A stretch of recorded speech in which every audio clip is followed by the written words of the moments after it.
And we're back for the final segment on this week's show. It's the Pop Culture Cosmos. My name is Gerald Glassford with Pop Culture Cosmos and Game Source.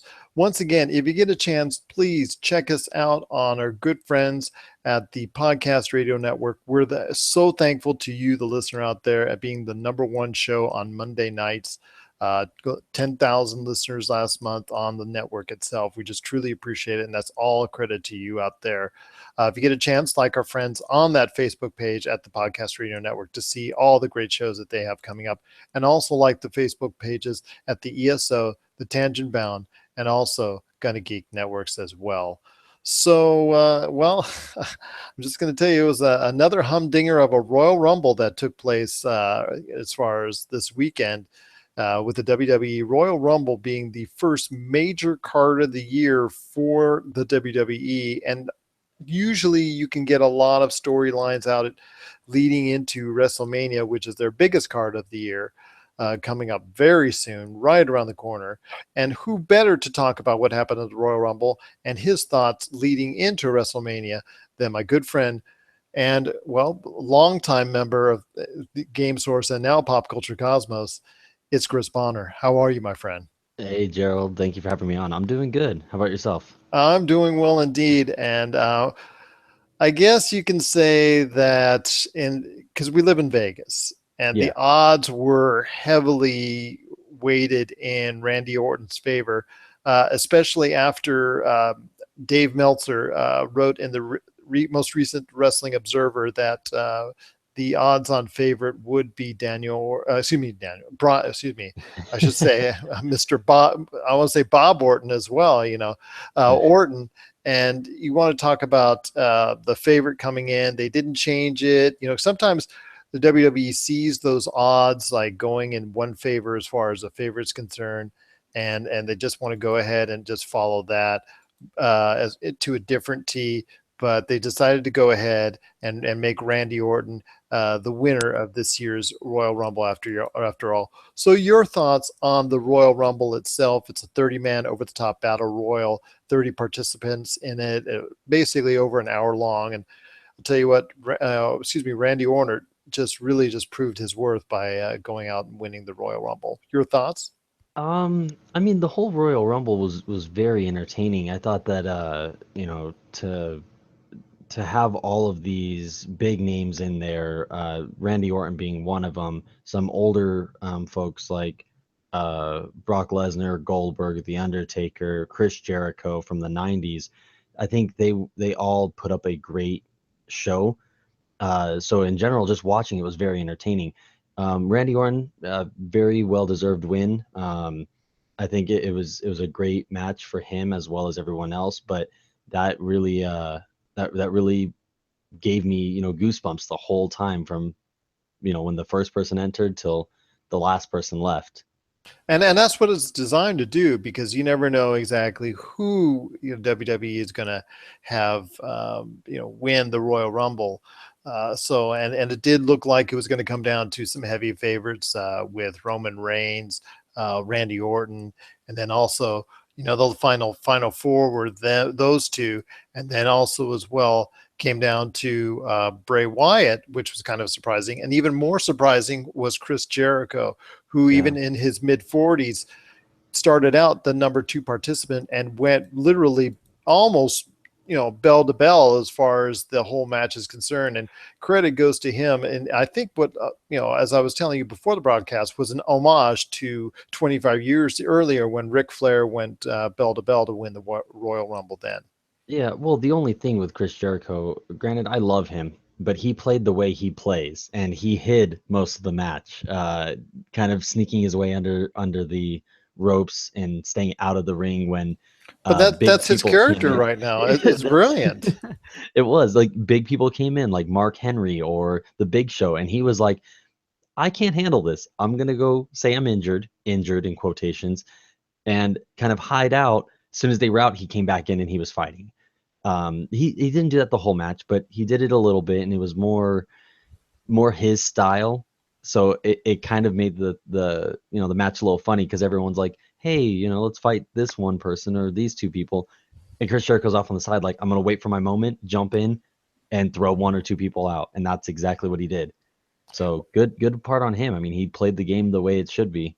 Exactly, indeed. But Braun Strowman really impressed, as a lot of people Yeah. said he was going to do. He eliminated several individuals that normally would be heavy favorites going into the Royal Rumble. So obviously they're trying to give him a maximum push.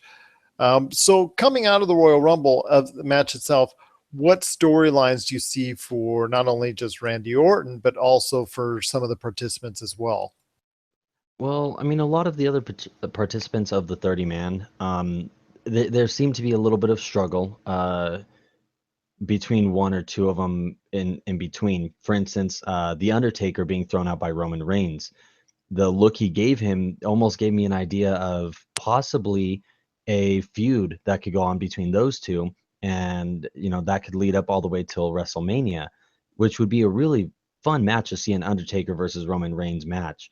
A young up and coming, well, he's been coming up for a while now, but Roman Reigns versus a legend like Undertaker to be fought at WrestleMania would be a really cool match to see, as well as a lot of um, friendships that seem to be almost broken. You had Luke Harper and Bray Wyatt got into a little scuff, and Luke Harper tried to get out his friend.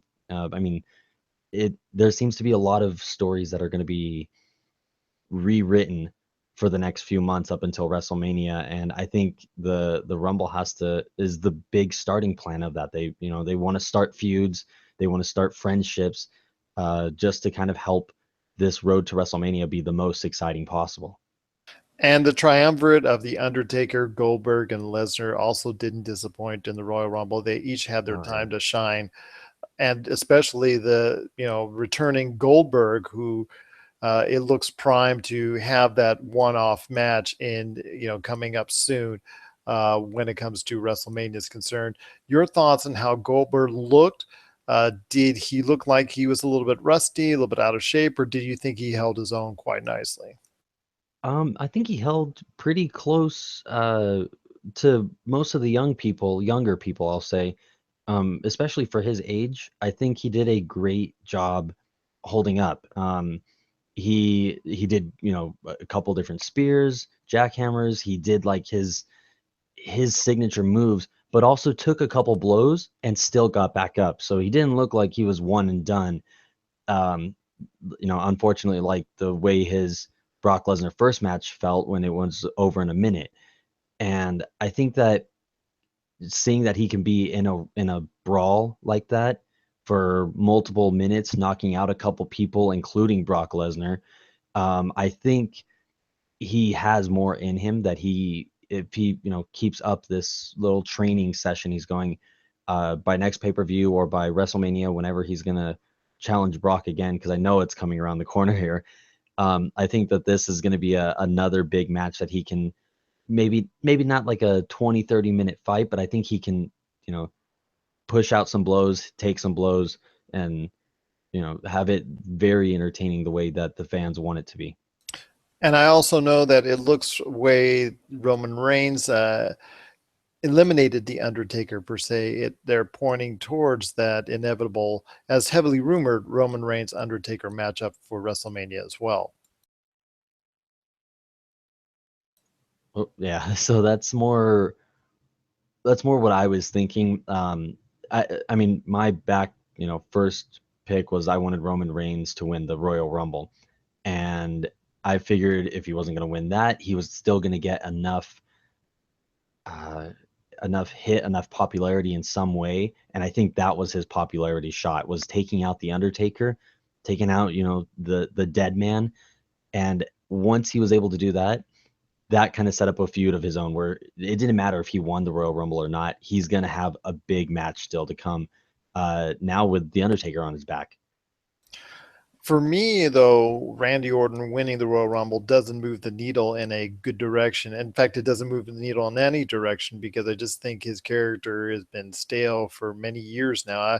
He obviously has the size and skill and talent level to be at an upper echelon as far as the talent is concerned. But whenever the WWE tries to put him in a higher light, it never really seems to pay off. So I was hoping for something different along those lines there, but like I said, they've already made their bed, so now they're going to go ahead and carry on with whatever they want to do in regards to his character is concerned. Your thoughts on the championship matches that took place, primarily the Universal and the WWE championship matches. We'll start off with the Universal match, which Roman Reigns not only got eliminated in the Royal Rumble, but he also lost his WWE Universal title shot against Kevin Owens. Yeah, that match was I was a little bit more expected. I knew since Roman Reigns was going to be in the Rumble as well. His just almost, adding one and one, going through the statistics of that, he was probably going to lose that Universal Championship match as well. Plus, I wanted to see Kevin Owens, a newer fighter, keep it up until WrestleMania. It's going to create a great story for him. It's going to create um, a great feel for the fans to see someone new joining in WrestleMania's fame, and making his own trademark or his own storyline that could go on for many WrestleManias. But I think Kevin Owens is one of those people that can make a show and keep it going that way. Well, he's definitely a very interesting and entertaining character indeed.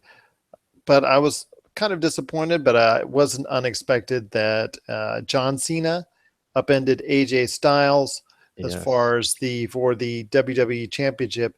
Do you see a rematch at WrestleMania, or do you see it earlier at the Fastlane PPV coming up?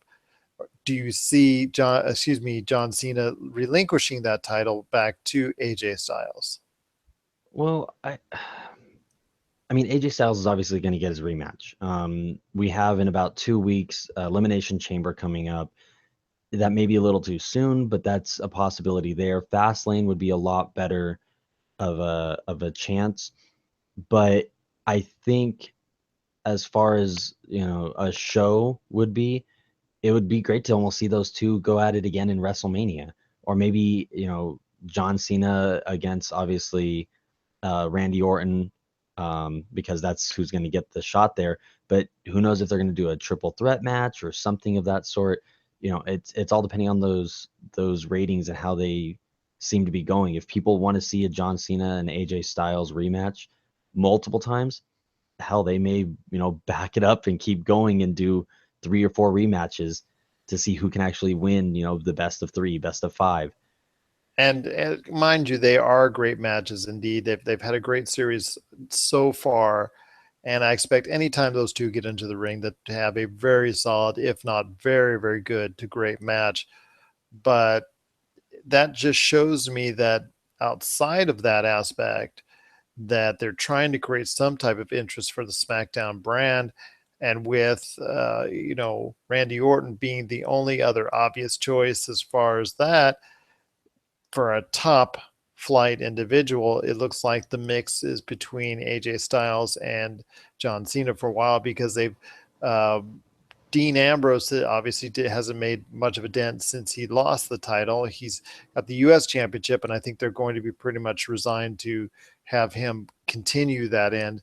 So it Hmm. looks like for the long term, well, I wouldn't say the long term, but at least until John Cena has more stuff on his plate that he needs to attend to, it looks like we're going to be getting our fill of AJ Styles and John Cena is concerned.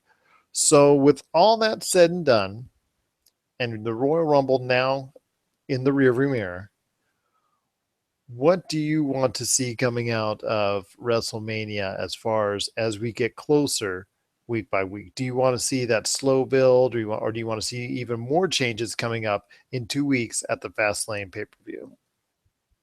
I'd rather see a couple more changes. Not that that what's going on now isn't exciting. It's just I love when they throw curveballs like that, when they can, keep the audience on their toes and they show, you know, like at Royal Rumble, they showed a couple extra feuds that can go on. Fastlane show a couple extras that will, spark even further into WrestleMania, and I think it will keep everything a little more lively, a little more unexpected, which is exactly what they should have. I mean, you can't be thinking, okay, right now we already know the matches that are going to happen at WrestleMania. If we know that, then who's going to want to watch the next 2 months until WrestleMania?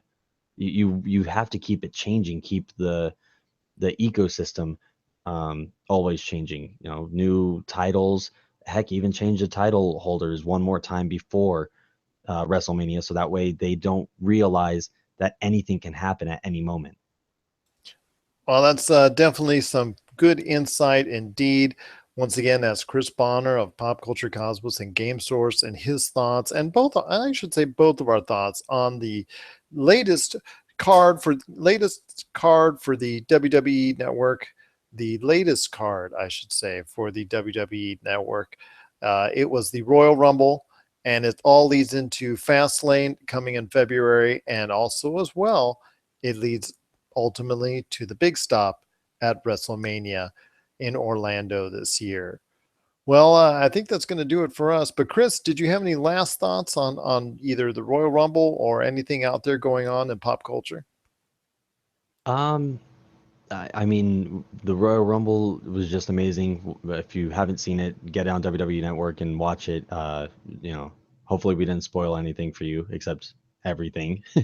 But for the most part, you know, just keep an eye on us and listen to us, because when we take more insight and we talk a little bit more about, you know, Fastlane and WrestleMania, of course, it's just going to be blowing up all over social media. So I just say keep an eye on us and keep watching that wrestling. Indeed, that's the case. And we definitely hope that you will stay tuned to the Pop Culture Cosmos, not only for just updates on what's going on in the WWE, but everything else in pop culture. And we truly appreciate you listening to us as far as, keeping track of us. And if you have any questions, well, that's easy for you to go ahead and get a hold of us. Pop Culture Cosmos on Facebook, at Pop Culture Cosmo on Twitter, or just send us an email, popculturecosmos@yahoo.com. So for the man, the myth, the legend, Chris Bonner, this is Gerald Glassford from Game Source and Pop Culture Cosmos. It is another beautiful day in paradise. Oh, and you didn't say your catchphrase. And good night, world. Good night indeed. So again, for Chris Bonner, this is Gerald Glassford. It's another beautiful day in paradise. And here's hoping you have yourself a great day.